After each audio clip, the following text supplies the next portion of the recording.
Que el Señor les bendiga, hermanos. Hay veces, no sé si les ha pasado, hermanos, que pareciera que ya no se necesita el sermón, ¿verdad? Lo que hemos hecho en el culto, las lecturas, los cantos, ¿verdad? Nos han dejado completamente satisfechos. Y ese, hermanos, ha sido mi intención, ¿verdad? Con nuestro hermano Freddy, ¿verdad? Que escojamos los cantos de tal manera, hermanos, que sintamos que lo que estamos haciendo en el culto de adoración tiene conexión con lo que vamos a ver en la predicación. Que haya una sola idea durante toda la mañana. Y este canto que acabamos de entonar, pues prácticamente, hermanos, ya dio la predicación. Así que van a oír 2 veces la predicación, uno en el canto y uno ahorita. Estamos en el capítulo...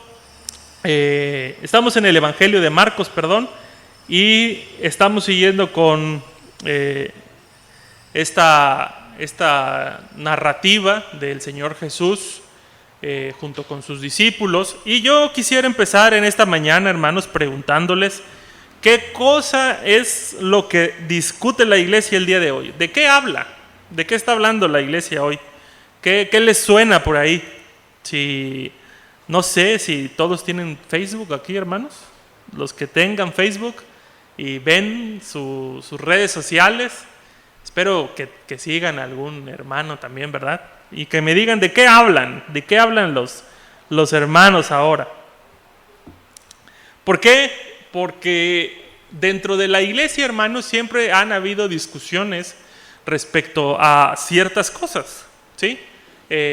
Probablemente ahorita, hermanos, ya no nos quede tantas dudas a nosotros los cristianos de si nos vamos a ir al cielo porque alguien dejó unas moneditas en el arca de nuestra iglesia, ¿verdad? O si nos vamos a ir al cielo porque Jesús ha hecho la obra, ¿verdad? Pero hace muchos años, ¿verdad? Los cristianos creían que si alguien echaba unas ofrendas ahí en el templo, podía ser que su alma no esperara tanto para irse al cielo. Hasta que salió un monje alemán que se llamó Martín Lutero y dijo, eso no es cierto, ¿verdad? Y se empezó a todo un tiempo, ¿verdad?, de discusiones respecto a la fe. Pero, ¿qué es lo que discute la iglesia hoy? Yo he visto lo siguiente, ¿no? De lo que discute la iglesia hoy, hermanos, puede ser de doctrina, ¿sí? ¿Cuál es la doctrina correcta? Estoy seguro, hermanos, muy seguro, casi seguro, que si hoy les dijera, hermanos, nosotros como Iglesia Cristiana del Buen Pastor nos adherimos a los 5 puntos confesantes de Arminio, seguramente muchos de nosotros van a decir, ¿qué? Yo creo que no, me van a decir algunos. O algunos me van a decir, bueno, si lo dijo el hermano, va a ser cierto, ¿sí? Pero la iglesia actual discute este tipo de cosas, doctrina. ¿Cuál es la doctrina correcta? ¿Cuál es la incorrecta? ¿Sí? Con algunos compañeros del seminario hace unos 2 o 3 meses estábamos, bueno, no discutiendo, pero sí platicando, ¿verdad?, sobre lo que se conoce como el milenio, ¿verdad? ¿Qué va a pasar primero? El rapto de la iglesia, el juicio, la segunda venida. ¿Qué pasa primero? De eso se discutía. También puede ser, hermanos, que la iglesia esté discutiendo hoy liturgia, ¿sí? Por cierto, le voy a dar un breve paréntesis, hermanos, de esta palabra. Cuando los paganos se reunían en el siglo I a tener sus cultos, se decía que esos cultos se llamaban orgías, así se llamaban, orgías. Ya para nosotros la palabra orgía tiene una connotación inmoral, pero para ese entonces un culto era una orgía. Así que los primeros cristianos le cambiaron el nombre, ¿verdad? Ellos no podían reunirse a hacer orgías y le cambiaron el nombre a liturgia. Que liturgia significa algo así como construcción, estamos construyendo. Cuando había una obra en el siglo I, estaban construyendo un edificio, afuera del edificio ponían liturgia, que significaba estamos construyendo. Así que curioso, ¿verdad? Que la palabra liturgia significa estamos construyendo. Y algunos cristianos hoy pueden estar discutiendo liturgia, ¿sí? A nosotros, hermanos, no nos pasa por aquí, por la cabeza, ¿verdad? Que a algunos de los que participan en el culto de adoración tengan alguna especie de protagonismo, pero hay iglesias, hermanos, yo lo he visto en internet, donde tienen todo un aparato, o sea, un gran equipo detrás del culto de adoración. Hay luces, hay humo, hay pantallas atrás que se van conectando con lo que se va cantando, ¿sí? Y tal vez algunos ahora pueden discutir si eso es correcto o incorrecto. Alguien puede decir, no, luces en la iglesia no, porque no es un espectáculo, ¿no? O alguien puede decir, lo correcto es que cantemos puros himnos, ¿sí? O lo correcto es que en la iglesia haya un hermano ahí atrás y esté revisando si las hermanas vienen vestidas con modestia. Y las que no vengan vestidas con modestia, que las dejen hasta atrás. No sé, puede ser que alguien esté discutiendo eso todavía.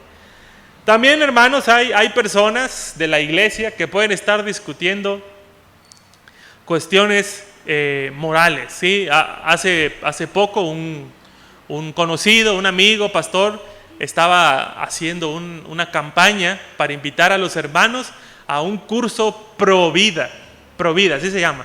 Estaban haciendo un curso para aprender cómo defender la vida. Y esa es la discusión de la iglesia, pro vida, porque si hay pro vida, quiere decir que hay pro muerte, ¿verdad? Gente que esté a favor del aborto o de lo que se conoce como la eutanasia. Así que esas son las discusiones de la iglesia hoy día. Al igual que la iglesia discute esas cosas, hermanos, los discípulos que están con Jesús en el camino están discutiendo algo importante. Y yo tengo algunas preguntas para ustedes hoy, hermanos. Jesús acaba de decirle a sus discípulos en el monte de la transfiguración que Él se va a morir, que lo van a matar. Y que quien quiera seguirlo, hermanos, tiene que morirse también. Tiene que estar dispuesto a sufrir.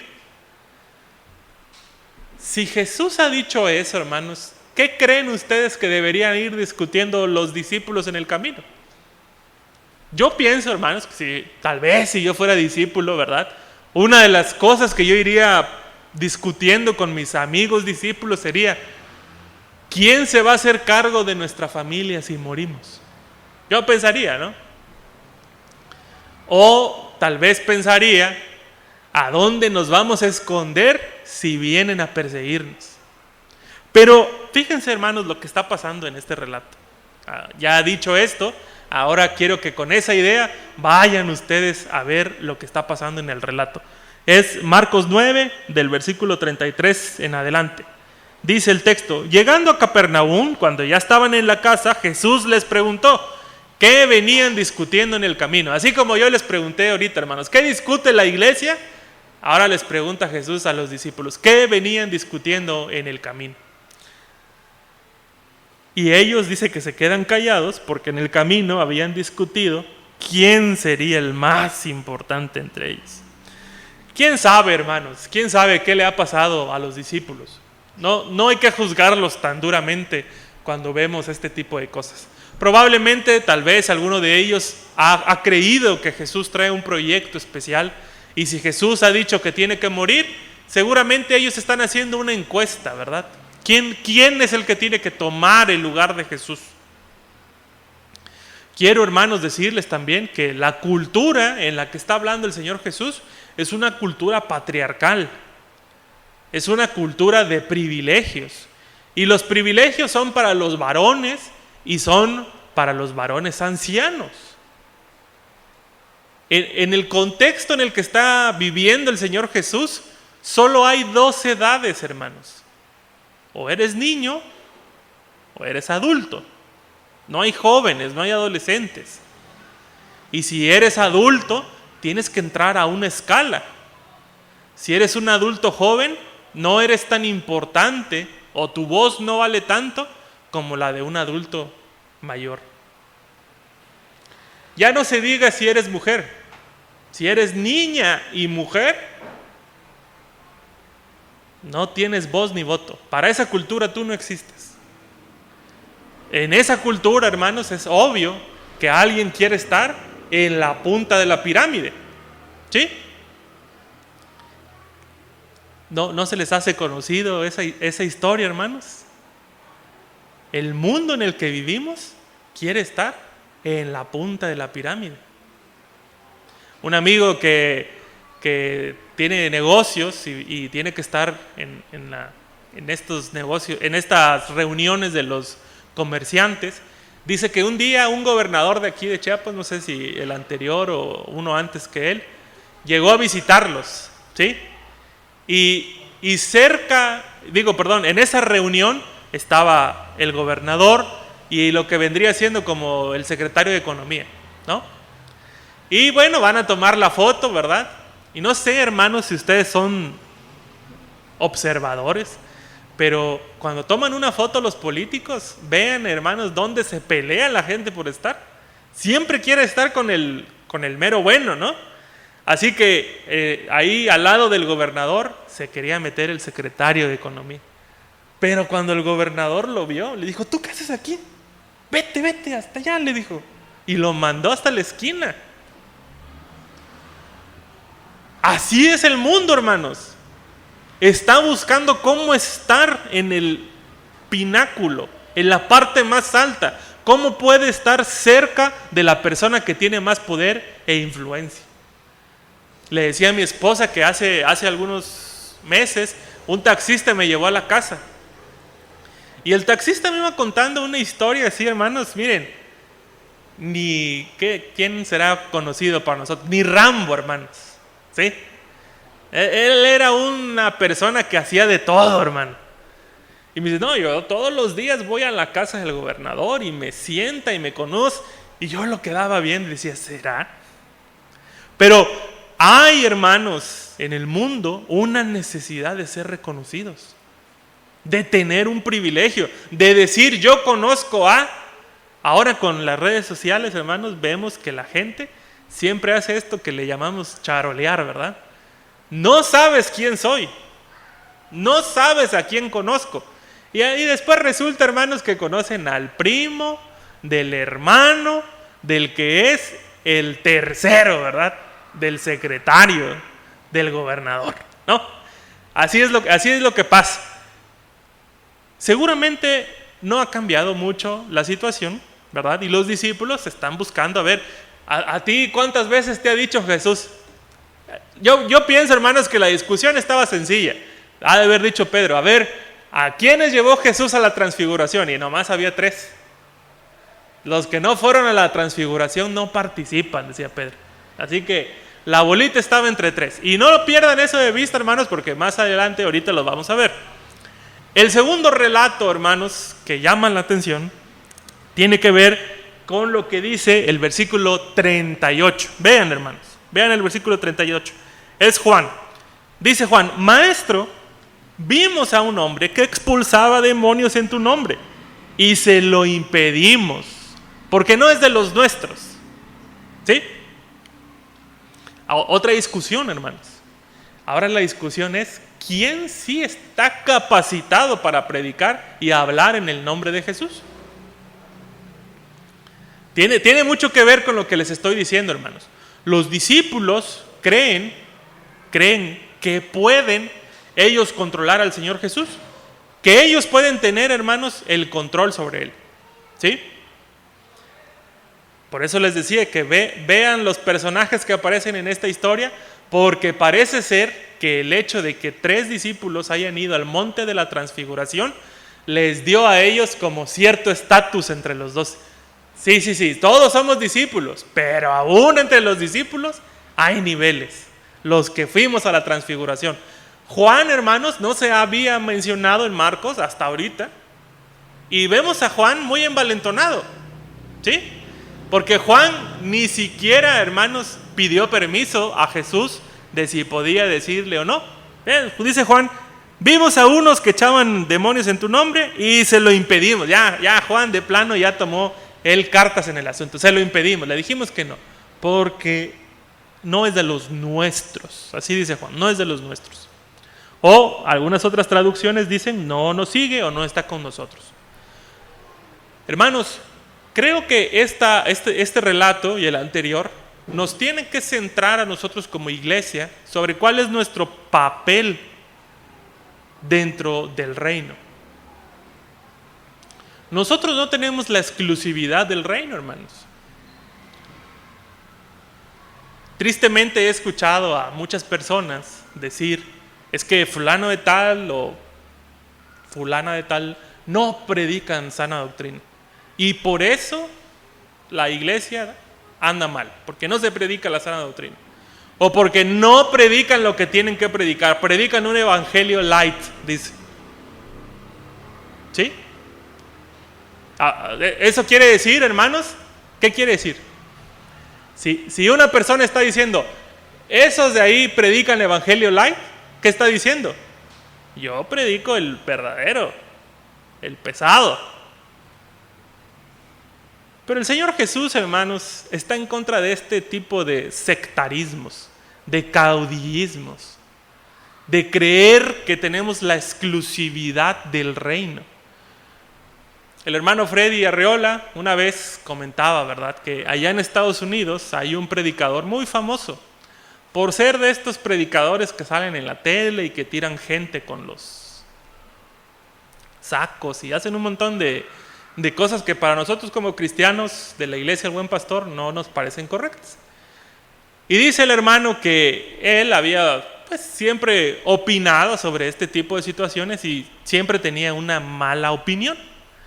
Hasta que un día, hermanos, un miembro de su congregación, un familiar de un miembro de su congregación, por el que habían estado orando un montón de tiempo, hermanos, una persona con problemas de alcoholismo y drogadicción, un día lo vio sentadito ahí en la iglesia.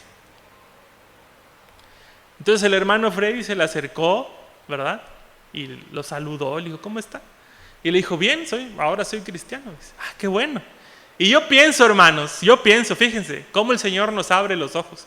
Yo pienso que el hermano Freddy o cualquiera de nosotros hubiera pensado, ¿quién te convirtió? ¿Billy Graham? ¿Quién te convirtió? Allá en Estados Unidos, ¿quiénes son los buenos, verdad? Los poderosos. O aquí, Luis Palau. Y no, hermanos, lo había convertido ese predicador de la televisión. Dice un día que este hombre estaba alcoholizado y drogado y estaba viendo la televisión, por alguna razón cayó en el canal donde estaba este hombre, el pastor, oyó un sermón de él y se convirtió. Nos dejan qué pensar, hermanos. Claro, eso no quiere decir que yo voy a traer un saco y los voy a tirar a todos. No va a pasar eso, hermanos. Pero nos dejan qué pensar. Porque el Señor Jesús dice, no se lo impidas. Nadie que haga un milagro en mi nombre puede hablar mal de mí. O, de acuerdo a la versión que tienen ustedes, nadie que haga un milagro en mi nombre puede decir luego mal de mí. El Señor Jesús, hermanos, no le manda a la iglesia a tener exclusividad sobre él, ni a decidir. La iglesia va a decidir cuáles son los mensajes que sí se deben oír o no. Y con esto quiero llegar al último punto, hermanos, a lo que yo he llamado la paradoja del reino. Jesús no nos llama a ser sectarios, hermanos, y a andar señalando con un dedo cuáles sí son las buenas predicaciones y cuáles no. Habrán predicaciones que no nos gusten, hermanos. Pero eso no significa, hermanos, que nosotros vamos a decir, ese no predica la Biblia. Cualquiera que haga algo en nombre del Señor Jesús, hermanos, se las va a ver con Él, no con nosotros, con Él. ¿Sí? Porque al final del cuento el Señor Jesús dice, cualquiera que les dé a ustedes un vaso de agua en mi nombre, lo más básico, un agua, va a recibir su recompensa. Pero esa no es la enseñanza del Señor Jesús. La enseñanza del Señor Jesús está en medio de estos dos relatos. El Señor Jesús, cuando ve que sus discípulos están peleando o están discutiendo de quién es el verdadero, el más importante en el reino, seguramente está viendo los corazones de Juan, de Jacobo y de Pedro, que se sienten mejores que los demás por haber estado en el monte de la transfiguración. Entonces Jesús se sienta, ¿sí lo ven? Dice ahí que se sienta, Jesús se sentó. Esto significa, hermanos, señal de autoridad, de alguien que va a dar clase. Los llamó y les dijo, los empezó a enseñar, hermanos. Su nueva enseñanza es la siguiente: si alguno quiere ser el primero, tendrá que ser el último. Por eso es una paradoja, hermanos, porque el Señor Jesús ya ha dicho después del monte de la transfiguración que si alguno quiere salvar la vida, la perderá. Pero si alguno pierde la vida por causa de Él, la salvará. Ninguno de nosotros quiere perder la vida. Pero el Señor Jesús dice, quien se empeñe en salvar su vida, la va a perder. Pero quien está dispuesto a dar su vida por mí, por el Evangelio, la salvará. Y ahora el Señor Jesús está diciendo, ok, hermanos de la iglesia, el buen pastor, quieren ser los primeros, quieren ser reconocidos. Bueno, quien quiera ser reconocido, hermanos, tendrá que ser el último. El último. Y junto con el último, hermanos, viene otra frase. Y el servidor de todos. Hermanos, cuando nosotros hablamos de todos, ¿verdad? Nuestra primera idea es que el Señor Jesús está hablando de todos los que estábamos aquí. ¿Sí? Pero quiero decirles algo, hermanos. El Señor Jesús está interesado por las familias. Y las familias, hermanos, tienen niños. Las familias tienen niños, no son solo adultos. Y el reino de los cielos, hermanos, no es de los adultos exclusivamente. El reino de los cielos también es de los niños. Espero, hermanos, que ustedes lean su Biblia muchas veces, porque hay varios detalles aquí que llaman la atención. Dice que Jesús llegó a una casa, ¿sí? Y de la nada, hermanos, de la nada, aparece un niño por ahí, ¿lo ven? Luego tomó a un niño y lo puso en medio de ellos abrazando. Miren, Marcos está siguiendo la vida, el relato de los discípulos. Discípulos, Jesús. Y si tuviéramos una cámara para estar grabando Marcos, hermanos, solamente estaríamos viendo a los adultos. Pero en eso, hermanos, el Señor Jesús hace un giro. Apunta la cámara más abajo, ¿verdad? Y la cámara nos muestra que en la comunidad de Jesús había niños. Yo no sé, hermanos, hermanas, si nosotros como iglesia somos conscientes de los niños de nuestra iglesia. Pero yo, hermanos, he visto niños que vienen solitos. O no vienen con su papá, no vienen con su mamá. Tal vez los trae el abuelo, tal vez vienen solos. ¿Alguno de ustedes, hermanos, se ha preocupado por ellos realmente? El día de la escuelita bíblica vieron 35, hermana, 35 niños. Algunos eran de la comunidad de Juan Sabines. ¿Y alguno de nosotros ha hecho algo más? ¿O lo único que vamos a hacer es una escuelita cada año y ojalá Dios hable a sus corazones allá donde están, que Dios los bendiga después? Hermanos, si el reino de los cielos se va a establecer en la tierra, lo va a hacer con los niños, hermanos.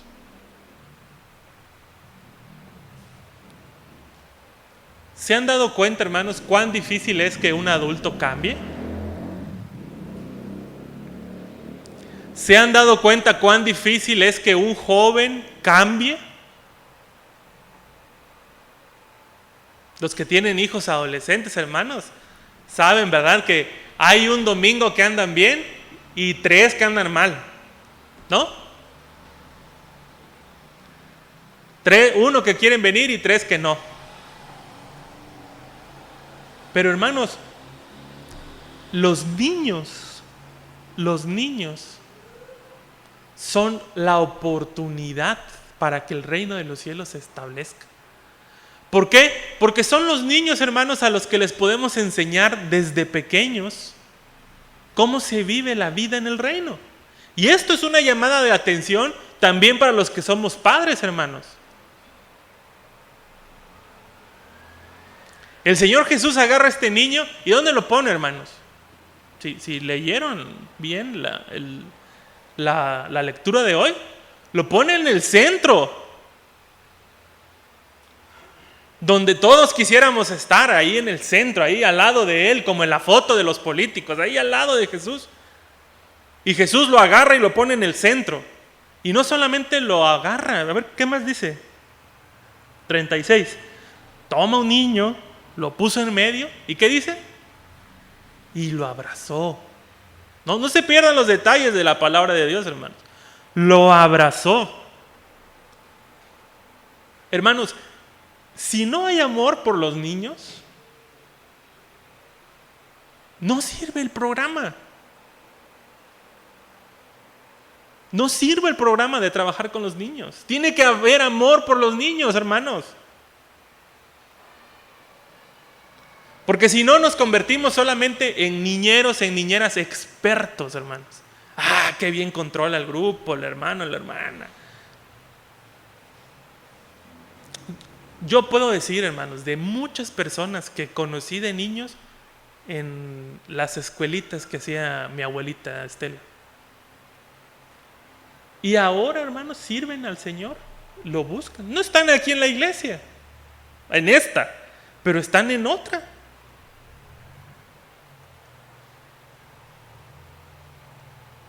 ¿Cuántas escuelitas vale la pena hacer para que se queden los niños en la iglesia? Tal vez ninguno se va a quedar aquí, hermanos. Pero si de algo puedo estar seguro, hermanos, es que quien ama a los niños está cumpliendo con la labor más importante dentro del reino de los cielos. Uno de estos niños que llegaba a las escuelitas bíblicas de mi abuelita, quién sabe, hermanos, qué pasaba en su casa. Yo era un niño también, así que nunca me enteré. Pero siempre que podía, bueno, él y sus hermanos le querían decir abuelita, mi abuelita. Y mi hermano y yo les decíamos, ella no es su abuelita, les decíamos, ¿no? Porque que siente unos celos, ¿verdad? Pero el amor, hermanos, que se demuestra, se vive. Yo no le llamaría abuelita a alguien que no me trata bien, hermanos. Y no los estoy llamando a que hagamos escuelitas bíblicas. Les estoy llamando a que tengamos amor real por los niños. Hermanos, los niños son insignificantes incluso para nosotros. Porque no dan dinero, no diezman, ¿verdad? No ofrendan. Y si ofrendan es la ofrenda de ustedes. Así que la mayoría de los proyectos que tenemos en la iglesia van enfocados hacia los adultos. Y a los niños, puedes saber que les dan, ¿verdad? Casi siempre, hermanos, casi siempre, el trabajo en los niños, cuando es exitoso, casi siempre se debe a los recursos que las maestras o la encargada del grupo infantil da. Porque las iglesias pocas veces, hermanos, están dispuestas a invertir en el trabajo infantil. Aprovechando que estamos hablando de las discusiones en la iglesia, esta semana estaba viendo una discusión ahí en el Facebook de unas personas que estaban hablando de programas en la iglesia. Y decía uno algo que me captó mi atención. Decía esta persona: la iglesia donde yo voy estuvo dispuesta a invertir 100,000 pesos en cámaras y equipo para transmitir el culto. Pero no estuvo dispuesta a invertir 10,000 pesos en un programa educativo para los niños. Y eso, hermanos, es triste. Porque transmitir el culto, hermanos, está centrado en los adultos, en quien pueda ver el culto. Pero invertir, hermanos, nuestro dinero, nuestros recursos en los niños de la iglesia, eso a veces no lo queremos hacer porque no va a ser visible, no nos va a dar resultados pronto, hermanos. Pocas veces, hermanos, pocas veces se ha puesto a alguien en el centro en el Evangelio de Marcos. De hecho, hasta ahorita, hasta el capítulo 9, solo 2 veces ha aparecido alguien en el centro. El primero es el paralítico, el que descolgaron por el techo. Y el segundo es Jesús. Jesús, cuando está comiendo y su familia quiere ir por él, Jesús está en el centro y les dice: mi madre y mis hermanos son quienes hacen la voluntad de mi Padre. Así que este niño esté en el centro ahorita, hermanos, es sumamente relevante para la historia de la iglesia. Tal vez, hermanos, hemos sido descuidados con los niños de nuestra iglesia y tenemos que pedirle perdón a Dios por eso. Hermanos, les voy a decir una cosa. Dios, como les decía ayer a los muchachos, Dios tal vez no va a bajar un día, hermanos, en forma de una nube o de una columna de fuego y se va a poner ahí en el centro del pasto y nos va a decir: esto es lo que quiero que hagan. Probablemente eso no va a pasar. Pero el Señor, hermanos, como hemos visto en la Biblia, nos habla a través de un apacible susurro. El Señor nos habla a través de cosas muy sencillas, hermanos. Yo veo a niños de la iglesia, hermanos, que vienen sin su familia. Para términos prácticos, hermanos, prácticos, no reales, vamos a decir que son niños huérfanos, porque su familia no viene al templo. ¿Saben qué hace el Señor Jesús con este niño? Lo pone en el centro, lo abraza y le dice, miren a quién le dice, hermanos, ¿quién se supone que tiene que brindar el amor en la familia? La mujer, ¿no? Pero se lo dice a 12 varones, hermanos, a 12 varones. Quien reciba en mi nombre a un niño como este, me recibe a mí. Y el que me recibe a mí, recibe a mi Padre. Hermanos, hermanas, hemos sido descuidados con ese apacible susurro del Señor, trayéndonos domingo a domingo a niños huérfanos, en términos prácticos. ¿Por qué vienen esos niños si sus papás no vienen a la iglesia, hermanos? ¿Alguien se lo ha preguntado, hermanos?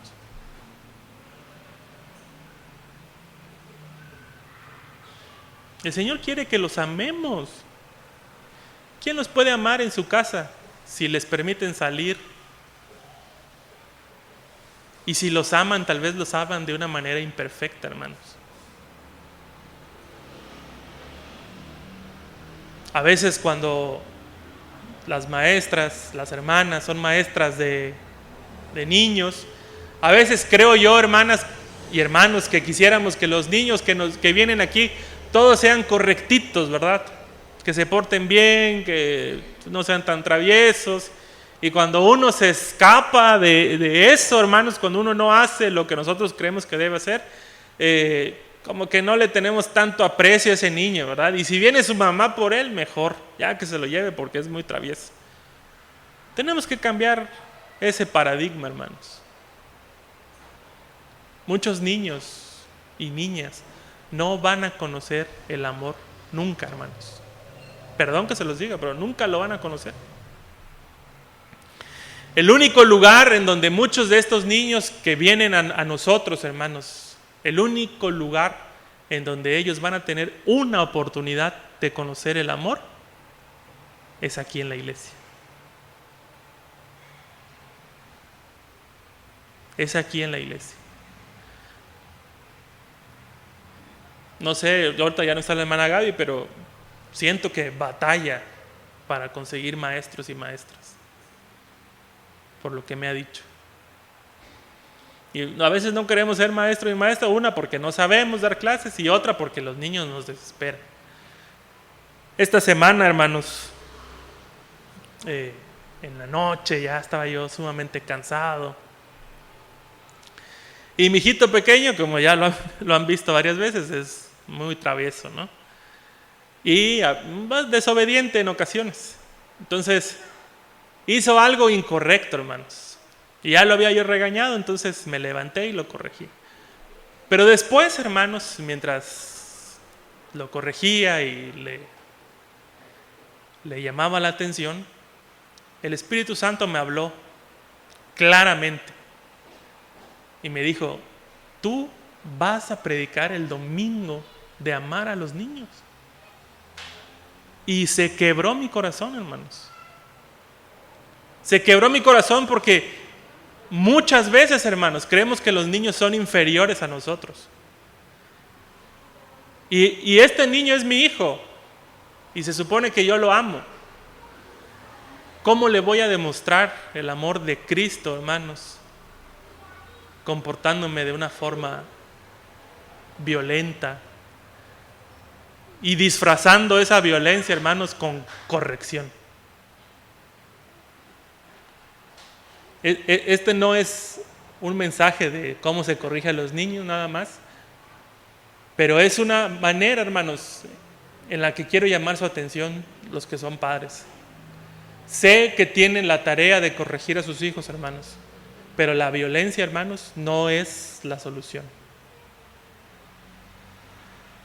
Antes de corregirlos tienen que amarlos y preguntarse, hermanos, en ese momento, si esa corrección que están dando viene desde su ira o viene desde su amor para con ellos.